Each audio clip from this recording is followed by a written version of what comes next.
came with a basket, and I like that it's long because I usually make my spring rolls longer, so this is perfect for me. And I loved the fact that on the side here, if you can see it, there's a knob in here that you can turn whatever temperature that you want it to be. And there's a guide here, like for 300 degrees it takes 4 to 6 minutes to heat up. For 320 degrees it takes 5 to 10 minutes to heat up, and so on. And once it's ready, this light here will turn on. And it's actually like pre-assembled. You just gotta do is just put this handle, and it was pretty easy.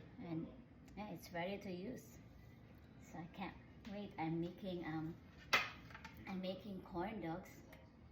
I'm using the Costco beef franks. I have my batter here ready, so let's go.